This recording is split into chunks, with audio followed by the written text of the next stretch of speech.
তো আজকের এই ক্লাসে আমরা ডাব্লিউবি, এসএসসি, গ্রুপ সি এবং গ্রুপ ডি পরীক্ষার জন্য প্রাচীন ভারতের ইতিহাস থেকে ২০০টি সেরা ওয়ান লাইনের প্রশ্ন আলোচনা করব উত্তর সহ। আজকে তারই পার্ট 1 অর্থাৎ আজকের এই ক্লাসে ১০০টা এবং পরবর্তী ক্লাসে আর ১০০টা। মানে একবারে ২০০টা আলোচনা করলে তোমাদের একটু ধরতে অসুবিধা হবে বা তোমাদের বুঝতে অসুবিধা হবে। সেজন্য আমি ২টো পার্টে রেখেছি। আজকে আমরা এই ১০০টা যে আলোচনা করব সবথেকে বেশি গুরুত্বপূর্ণ প্রত্যেকটা মানে প্রাচীন ভারতে যতগুলো অধ্যায় আছে প্রত্যেকটা অধ্যায় থেকে প্রশ্ন নেওয়া হয়েছে। তার থেকে সবচেয়ে সেরা প্রশ্নগুলো নেওয়া হয়েছে যেগুলো বিগত বছরে প্রত্যেক বেশি, বেশি করে আরকি পরীক্ষায় এসছে সেগুলো নেওয়া হয়েছে।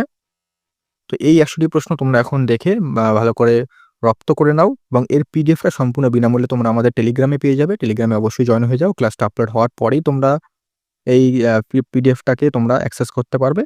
তাছাড়া তোমাদের জন্য আমি পরবর্তী পার্টটা নিয়ে আসার আগে তোমরা কিন্তু এই পার্টের ১০০টা প্রশ্ন ভালো করে মুখস্থ করে নেবে বা ভালো করে বুঝে নেবে। তাহলে পরবর্তী পার্টটা দেখলে তোমাদের কিন্তু অনেকটা সুবিধা হবে। পরিষ্কার?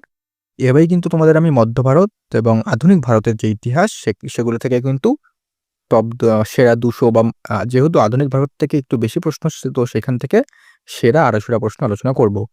প্রত্যেকটা সাবজেক্ট থেকে কিন্তু আমি যেমন পলিটি থেকে সেরা ৩০০টা, ভূগোল থেকে সেরা ২৫০টা এভাবে কিন্তু আলোচনা করে দেব। পরিষ্কার? তো পরীক্ষার আগে এই যে অনলাইনের যে সেশনগুলো, ক্লাসগুলো এগুলো কিন্তু তোমাদের অনেকটাই হেল্প করবে। ঠিক আছে? একদম র‍্যাপিড হবে, তোমাদের বেশি টাইম নেব না। ফটাফট বলব। তোমরা উত্তরগুলো দেখবে এবং যেগুলো জানো তোমাদের কিন্তু একসাথে রিভিশন হয়ে যাবে। আমি কিন্তু আমাদের স্ট্যাটিক জিকে 1000+ স্ট্যাটিক জিকের ক্লাসগুলো দিচ্ছি। তোমরা কিন্তু সেই ক্লাসগুলো দেখে আসো। তার ক্লাসগুলো কিন্তু খুবই গুরুত্বপূর্ণ। তোমরা কিন্তু যদি এখন না দেখো পরবর্তীতে কিন্তু দেরি হয়ে গেলে সেগুলো কিন্তু তোমাদের আর কাজে লাগবে না। তোমরা কিন্তু এখন অবশ্যই দেখে আসো। তাছাড়া ইতিহাসের কিন্তু গুরুত্বপূর্ণ অধ্যায় থেকে আমি অলরেডি প্রশ্ন উত্তরের মাধ্যমে আলোচনা করেছি। সেগুলো কিন্তু অবশ্যই দেখে আসো। শুরু করছি দেখো। তোমরা অবশ্যই চাইলে প্রশ্নগুলো খাতায় লিখে নিতে পারো বা তোমাদের পিডিএফ তো বলে দিলাম। শুরু করছি দেখো। আমি কিন্তু তাড়াতাড়ি এগোবো। প্রথম প্রশ্ন, সিন্ধু সভ্যতা কোন যুগের সভ্যতা? উত্তর তাম্রপ্রস্তর যুগের সভ্যতা অর্থাৎ ব্রোঞ্জ যুগ। ২ নম্বর, হরপ্পা কে আবিষ্কার করেন? উত্তর দয়ারাম সাহানি ১৯২১ সালে। ৩ নম্বর, মহেঞ্জোদারো কথার অর্থ কি? উত্তর মৃৎস্তূপ। ৪ নম্বর, সিন্ধু সভ্যতার প্রধান বন্দর কোনটি ছিল? উত্তর লোথাল। ৫ নম্বর, সিন্ধু যুগের মানুষের প্রধান খাদ্য কি ছিল? উত্তর গম ও বার্লি। ৬ নম্বর, হরপ্পা কোন নদীর তীরে অবস্থিত ছিল? রাভি, ইরাবতী। ৭ নম্বর, মহেঞ্জোদারোকে কে আবিষ্কার করে? সেটা হচ্ছে রাখালদাস বন্দ্যোপাধ্যায় ১৯২২ সালে। দেখো ৭টা প্রশ্ন কিন্তু এখানে আলোচনা করলাম, খুব গুরুত্বপূর্ণ। তো এগুলোর মধ্যে তোমরা কতটা জানা ছিল অবশ্যই সেটা কমেন্ট করে জানাবে। পরবর্তী দেখো ৮ নম্বর, সিন্ধু সভ্যতার মানুষ কোন ধাতুর ব্যবহার জানতো না? খুব গুরুত্বপূর্ণ, লোহা। ৯ নম্বর, পৃথিবীর প্রাচীনতম বন্দর কোনটি? লোথাল, গুজরাট, খুব গুরুত্বপূর্ণ। ১০ নম্বর, কালীবঙ্গান কোথায় অবস্থিত? রাজস্থানে। ১১ নম্বর, সিন্ধু সভ্যতার লিপির নাম কি ছিল? উত্তর বুস্ট্রোফেডান চিত্রলিপি। ১২ নম্বর, আর্যরা প্রথম ভারতে কোথাকার বসতি স্থাপন করে? উত্তর সপ্তসিন্ধু অঞ্চলে। ১৩ নম্বর, বেদ কয়টি ও কি কি? উত্তর ৪টি, ঋগ্বেদ, সামবেদ, যজুর্বেদ, অথর্ববেদ। খুব গুরুত্বপূর্ণ। ১৪ নম্বর, গায়ত্রী মন্ত্র কোন বেদে বর্ণিত আছে? উত্তর ঋগ্বেদে। ঠিক আছে, দেখে নিই পরবর্তী দেখো প্রশ্নগুলো দেখি। ১৫ নম্বর, প্রাচীনতম বেদের নাম কি? উত্তর ঋগ্বেদ। ১৬ নম্বর, ভারতীয় সঙ্গীতের উৎস কোন বেদ? উত্তর সামবেদ। যজ্ঞ ও যাগযজ্ঞের নিয়ম কোন বেদে আছে? যজুর্বেদে। ১৮ নম্বর, জাদুবিদ্যা ও বশীকরণ কোন বেদে বর্ণিত রয়েছে? এটা উত্তর অথর্ববেদে। ১৯ নম্বর, সত্যমেব জয়তে কথাটি কোথা থেকে নেওয়া হয়েছে? উত্তর মুন্ডক উপনিষদ থেকে। ২০ নম্বর, আর্যদের প্রধান ধর্মগ্রন্থ কি? উত্তর বেদ। ২১ নম্বর, আর্যদের প্রধান ভাষা কি ছিল? উত্তর সংস্কৃত। সবকটা প্রশ্নই কিন্তু সবথেকে বেশি গুরুত্বপূর্ণ এবং এগুলো কিন্তু কোনো না কোনো পরীক্ষায় বিগত বছরে এসছে। এগুলো কিন্তু ফটাফট তোমরা রিভিশন করে নাও। নেক্সট প্রশ্ন কি বলছে? উপনিষদ কয়টি? ১০৮টি। ২৩ নম্বর, পুরাণ কয়টি? ১৮টি। ২৪ নম্বর, আর্য সমাজে পরিবারের প্রধানকে কি বলা হতো? উত্তর হবে কুল বা কুলপা। ২৫ নম্বর, বৈদিক যুগে বিনিময়ের মাধ্যম কি ছিল? উত্তর হবে নিষ্কমনা। ২৬ নম্বর, গৌতম বুদ্ধ কোথায় জন্মগ্রহণ করেন? উত্তর হবে লুম্বিনী, কপিলাবস্তু। ২৭ নম্বর, বুদ্ধদেব কোথায় দিব্যজ্ঞান লাভ করে? উত্তর গয়া, উরুবেলা। ২৮ নম্বর, বুদ্ধদেবের প্রথম ধর্মপ্রচারের ঘটনাকে কি বলে? উত্তর ধর্মচক্র প্রবর্তন। নেক্সট প্রশ্ন দেখো ২৯ নম্বর, ত্রিপিটক কোন ভাষায় লেখা? উত্তর পালি। ৩০ নম্বর, বুদ্ধের দেহত্যাগের ঘটনাকে কি বলা হয়? উত্তর মহাপরিনির্বাণ। ৩১ নম্বর, জৈন ধর্মের প্রথম তীর্থঙ্কর কে ছিলেন? উত্তর ঋষভদেব। ৩২ নম্বর, জৈন ধর্মের শেষ তীর্থঙ্কর কে ছিলেন? উত্তর মহাবীর। ৩৩ নম্বর, মহাবীর কোথায় জন্মগ্রহণ করেন? উত্তর হবে কুণ্ডগ্রাম, বৈশালী। ৩৪ নম্বর, জৈনদের প্রধান ধর্মগ্রন্থের নাম কি? উত্তর কল্পসূত্র বা দাতাসঙ্গ। ৩৫ নম্বর, মহাবীর কোথায় দেহত্যাগ করেন? উত্তর পাওয়াপুরী। নেক্সট প্রশ্ন দেখো। নেক্সট প্রশ্ন যাওয়ার আগে তোমাদের একটু বলে দিই, আমরা কিন্তু তোমাদের জন্য স্ট্যাটিক জিকে দেখো ইতিহাসের প্রাচীন ভারতের ইতিহাস, মধ্য ভারতের ইতিহাস এবং প্রাচীন আধুনিক যুগের ইতিহাস, এই ৩টে ইতিহাসের পার্ট এখান থেকে ৩টে আমরা ডিজিটাল নোটস অর্থাৎ ই-বুক তৈরি করেছি। তাতে তোমরা অধ্যায়ভিত্তিক প্রশ্ন পাবে, ওয়ান লাইনার প্রশ্ন, তার সাথে 1000+ প্রশ্ন সেখানে রয়েছে। ৩টে অধ্যায় মিলে 1000-এর বেশি প্রশ্ন রয়েছে এবং সেগুলো প্রত্যেকটা প্রশ্ন কিন্তু গুরুত্ব অনেক বেশি এবং ৩,৫০০+ কিন্তু তোমরা তথ্য পাবে। সেই ই-বুকটাতে কিন্তু তোমাদের প্র্যাকটিস হবে, তোমাদের রিভিশন হবে, তোমরা কিন্তু অনেক তথ্য জানতে পারবে। তারপরে তোমাদের স্ট্যাটিক যে ই-বুক তৈরি করা হয়েছে এখানে কিন্তু একদম রিভিশন ভিত্তিক প্রিন্টেবল পিডিএফ, একদম তোমরা প্রত্যেকটা কিন্তু এখানে যে পিডিএফ বা ই-বুকগুলো রয়েছে সেগুলো কিন্তু একদম প্রিন্টেবল, তোমরা যাতে প্রিন্ট করতে পারো কম খরচায় সেগুলো কিন্তু মাথায় রেখে এগুলো তৈরি করা হয়েছে। তারপরে পলিটি, তারপরে হচ্ছে ভূগোল, এই কটা তোমরা কিন্তু আপাতত ই-বুক তোমরা কালেক্ট করে তোমাদের যে রিভিশন সেগুলো কিন্তু ভালো করে দিতে পারবে। রিভিশন বলো বা তোমরা কিন্তু অনেক কিছু হয়তো জানো না বা অনেক অধ্যায় তোমাদের কমপ্লিট হয়নি, সেগুলো কিন্তু এখান থেকে তোমরা কমপ্লিট করতে পারবে। স্ট্র্যাটেজি কিন্তু প্রত্যেকটা টপিক রয়েছে এখানে। ঠিক আছে? তোমরা কিন্তু এই ই-বুকগুলো তোমরা যারা নিতে চাও অবশ্যই দেখো স্ক্রিনে নাম্বার দেওয়া রয়েছে 7480700028, এই নাম্বারে কিন্তু মেসেজ করো, তাহলে কিন্তু ই-বুকগুলো তোমরা চাইলে একসাথে নিতে পারো বা একটা করে নিতে পারো।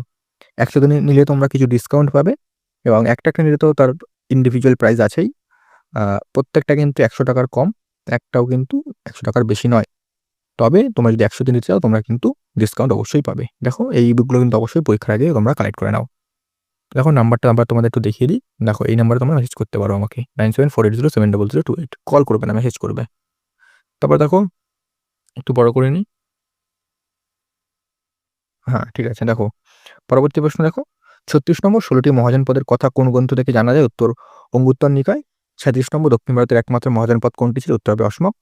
তারপরে ৩৮ নম্বর মগধের প্রাচীন রাজধানী কোথায় ছিল? উত্তর রাজগৃহ। ৩৯ নম্বর হর্ষঙ্ক বংশের প্রতিষ্ঠাতা কে? উত্তর বিম্বিসার। ৪০ নম্বর অজাতশত্রু কোন উপাধি গ্রহণ করেছিলেন? উত্তর কুনিক। ৪১ নম্বর বিম্বিসারের উপাধি কে ছিল? উত্তর শ্রেনিক। ৪২ নম্বর পাটলিপুত্র নগরকে স্থাপন করেন? উত্তর উদয়ন। ঠিক আছে? উদয়ন, এটা কিন্তু হবে উত্তর। তারপরে দেখো পরবর্তী প্রশ্ন কি বলছে ৪৩ নম্বর আলেকজান্ডার কবে ভারত আক্রমণ করে? উত্তর হবে ৩২৬ খ্রিস্টপূর্বাব্দে। ৪৪ নম্বর হিদাসপিসের যুদ্ধ কাদের মধ্যে হয়েছিল? উত্তর আলেকজান্ডার এবং পুরুষ সাথে হয়েছিল। ৪৫ নম্বর আলেকজান্ডারের সেনাপতির নাম কি ছিল? উত্তর সেলুকাস। ৪৬ নম্বর মৌর্য বংশের প্রতিষ্ঠাতা কে? উত্তর চন্দ্রগুপ্ত মৌর্য। ৪৭ নম্বর চাণক্য বা কৌটিল্যের আসল নাম কি? উত্তর বিষ্ণুগুপ্ত। ৪৮ নম্বর অর্থশাস্ত্র কে রচনা করেন? উত্তর কৌটিল্য। ৪৯ মেগাস্তেনিস কার সময় ভারতে আসেন? উত্তর চন্দ্রগুপ্ত মৌর্য। দেখো ৮ মিনিটও হয়নি, আমরা কিন্তু 50টা প্রশ্ন প্রায় কমপ্লিট করে ফেললাম একদম র্যাপিড স্পিডে। আমি কিন্তু তোমাদের চাইলে ওই এমসিকিউ দিতে পারতাম, আমি কিন্তু এটা জাস্ট তোমাদের যাতে রিভিশন, কুইক একটা রিভিশন হয়, টপ 200 যে প্রশ্ন আছে এনশিয়েন্ট হিস্ট্রি থেকে, সেটা যাতে তোমাদের কভার হয়ে যায় তার জন্য কিন্তু ক্লাসটা নিয়ে এসেছি। র্যাপিড হলে তোমাদের কিন্তু তোমাদের তাড়াতাড়ি তোমরা কিন্তু রিভিশন করে নিতে পারবে। ঠিক আছে? একদম কথা বলে একদম ক্লাস আমি বড় করি না, তোমরা প্রত্যেকটা ক্লাস দেখে নিতে পারবে আমার। ৫০ মেগাস্তেনিসের লেখা বইটির নাম কি? উত্তর ইন্ডিকা।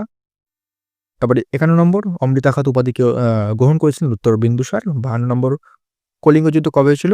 ২৬১ খ্রিস্টপূর্বাব্দ। ৫৩ অশোক কার কাছে বৌদ্ধ ধর্মে দীক্ষিত হন? উত্তর হবে উপগুপ্ত। ৫৪ দেবানাম প্রিয়দর্শী নামে কে পরিচিত? উত্তর অশোক। ৫৫ মৌর্য বংশের শেষ রাজা কে ছিলেন? উত্তর হবে বৃহদ্রথ। ৫৬ কুষাণ বংশের শ্রেষ্ঠ রাজা কে? উত্তর হবে কনিষ্ক। ৫৭ শকাব্দ কে প্রচলন করেন? কনিষ্ক ৭৮ খ্রিস্টাব্দ। ৫৮ কনিষ্কের রাজধানী কোথায় ছিল? উত্তর পেশোয়ার বা পুরুষপুর। ৫৯ বুদ্ধচরিত কে রচনা করেন? উত্তর অশ্বঘোষ। ৭ নম্বর গুপ্ত বংশের প্রতিষ্ঠাতাকে? শ্রীগুপ্ত। ৬১ মহারাজা ধীরেজ উপাধিকে প্রথম নেন? উত্তর হবে প্রথম চন্দ্রগুপ্ত। ৬২ ভারতের নেপোলিয়ন কাকে বলা হয়? সমুদ্রগুপ্ত। ৬৩ এলাহাবাদ প্রশস্তি কে রচনা করেন? হরিসেন। নেক্সট কবিরাজ উপাধি কার ছিল? উত্তর সমুদ্রগুপ্ত। ৬৫ সকারি উপাধি কে গ্রহণ করেন? উত্তর দ্বিতীয় চন্দ্রগুপ্ত। ৬৬ ফাইয়েন কার রাজত্বকালে ভারতে আসেন? উত্তর দ্বিতীয় চন্দ্রগুপ্ত। ৬৭ নবরত্ন কার রাজসভায় ছিলেন? উত্তর হবে দ্বিতীয় চন্দ্রগুপ্ত।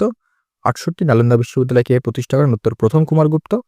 ৬৯ ভারতের রক্ষাকর্তা কাকে বলা হয়? উত্তর স্কন্দগুপ্ত, কারণ তিনি হুন আক্রমণ কিন্তু রোধ করেছিলেন। ৭০ গুপ্ত যুগের শ্রেষ্ঠ কবি কে? উত্তর কালিদাস। নেক্সট দেখো অভিজ্ঞান শকুন্তলম কার লেখা? উত্তর কালিদাস। ৭২ পঞ্চতন্ত্র কে রচনা করেন? উত্তর বিষ্ণু শর্মা। ৭৩ আর্যভট্ট বরাহমিহির কোন যুগের মানুষ ছিলেন? উত্তর গুপ্ত যুগ। ৭৪ অজন্তা গুহাচিত্র কোন রাজবংশের সময়কার? উত্তর হবে গুপ্ত। ৭৫ গুপ্ত বংশের শেষ রাজা কে ছিলেন? উত্তর বিষ্ণুগুপ্ত। ৭৬ শশাঙ্ক কোন বংশের রাজা ছিলেন? উত্তর গৌড় বংশ। 77 শশাঙ্কের রাজধানীর নাম কি ছিল? উত্তর হবে কর্ণ সুবর্ণ। 78 হর্ষবর্ধন কোন উপাধি নেন? উত্তর শিলাদিত্য। 79 ইউএন সাং কার রাজত্বকালে ভারতে আসেন? উত্তর হর্ষবর্ধন। 80 হর্ষযুদ্ধ কে রচনা করেন? উত্তর বাণভট্ট। 81 রত্নাবলী প্রিয়দর্শিকা কে রচনা করেন? উত্তর হর্ষবর্ধন। তারা কিন্তু আরেকটা আছে নাগানন্দ, এটা মনে রাখবে। 82 চালুক্য রাজা দ্বিতীয় পুলকেশী কার কাছে পরাজিত হন? উত্তর হর্ষবর্ধন। সরি, এটা উত্তর হবে চালুক্য রাজ দ্বিতীয় পুলকেশী, মানে পুলকেশী কাকে আর কি পরাজিত করেন? এটা হচ্ছে হর্ষবর্ধনকে পরাজিত করেন। পড়তে ভুল করেছি আমি। 83 নম্বর বাংলার পাল বংশের প্রতিষ্ঠাতা কে? উত্তর গোপাল। 84 নম্বর বিক্রমশিলা মহাবিহার কে প্রতিষ্ঠা করেন? উত্তর ধর্মপাল। 85 পাল বংশের শ্রেষ্ঠ রাজা কে? দেবপাল। 86 রামচরিত কে রচনা করেন? সন্ধ্যাকর নন্দী। 87 সেন বংশের প্রতিষ্ঠাতা কে? সামন্ত সেন। 88 কৌলিন্য প্রথা কে প্রবর্তন করেন? বল্লাল সেন। 89 দানসাগর অদ্ভুত সাগর কার লেখা? বল্লাল সেন। 90 সেন বংশের শেষ শক্তিশালী রাজা কে ছিলেন? উত্তর লক্ষণ সেন। 91 জয়দেব কার সভাকবি ছিলেন? উত্তর লক্ষণ সেন। 92 গীতগোবিন্দ কে রচনা করেন? জয়দেব। 93 পবনদূত কার লেখা? ধৈ। 94 পল্লব বংশের প্রতিষ্ঠাতা কে? সিংহবিষ্ণু। 95 মহাবলীপুরম রথ মন্দির কে তৈরি করেন? উত্তর প্রথম নরসিংহবর্মন। 96 বাতাপিকন উপাধি কে নেন? উত্তর হবে প্রথম নরসিংহবর্মন। 97 চালুক্য বংশের প্রতিষ্ঠাতা কে? উত্তর প্রথম পুলকেশী। 98 আইহোল প্রশস্তি কে রচনা করেন? উত্তর অভিকীর্তি। 99 রাষ্ট্রকূট বংশের প্রতিষ্ঠাতা কে? উত্তর দন্তিদুর্গ। 100 ইলোরার কৈলাসনাথ মন্দির কে নির্মাণ করেন? উত্তর প্রথম কৃষ্ণ।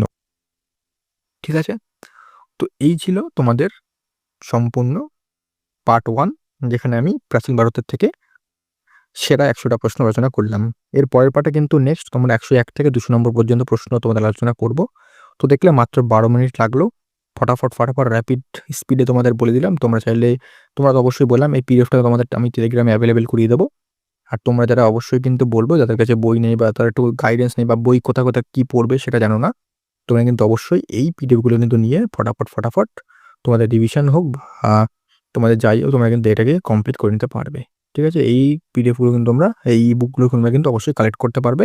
তোমাদের নাম্বার আমি দেখিয়ে দিয়েছিলাম, তোমরা কিন্তু নাম্বারটা এখন এখানে দেখা যাচ্ছে 9748070028। প্রচুর প্রশ্ন উত্তর তথ্য দিয়ে কিন্তু সাজানো হয়েছে, একদম প্রিন্টেবল। তোমরা কিন্তু প্রিন্ট করেও পড়তে পারবে বা এমনিও ফোন থেকেও পড়তে পারবে, সেভাবে কিন্তু করা হয়েছে। তো অবশ্যই কিন্তু এগুলোকে কালেক্ট করে নিতে পারো। পরিষ্কার? আর তোমাদের কিন্তু আমি পার্ট 2 এবং পরবর্তী ইতিহাসের যে ভাগগুলো রয়েছে, মধ্য ভারতের ইতিহাস এবং আধুনিক ভারতের ইতিহাস, সেখান থেকেও কিন্তু আলোচনা করব। টপ 250 বা টপ 300 প্রশ্ন আলোচনা করে দেবো। আর বাকি যে অধ্যায়গুলো রয়েছে সেগুলো কিন্তু আলোচনা করব। তার সাথে স্ট্যাটিক জিকেরও কিন্তু গুরুত্বপূর্ণ যে টপিকগুলো সেগুলো কিন্তু আলাদা করে আমি ক্লাস দিচ্ছি। তাছাড়া 5 মিনিটের রিভিশনের যে সিরিজগুলো আমি দিচ্ছি, মানে 5 মিনিটের কিছু গুরুত্বপূর্ণ টপিক আলোচনা পুরো রিভিশন করে দিচ্ছি, সেগুলো কিন্তু অবশ্যই দেখো। সেগুলো দেখলেও কিন্তু তোমাদের একটাই সুবিধা হবে। এবং শর্টসের মাধ্যমে কিছু গুরুত্বপূর্ণ 10টা প্রশ্ন আমি দিচ্ছি, সেগুলো কিন্তু ডেইলি বেসিস তোমরা যদি দেখো তাহলে কিন্তু অনেকগুলো রিভিশন হয়ে যাবে। তো এই ছিল, দেখা হচ্ছে তোমাদের সাথে পার্ট 2 এ।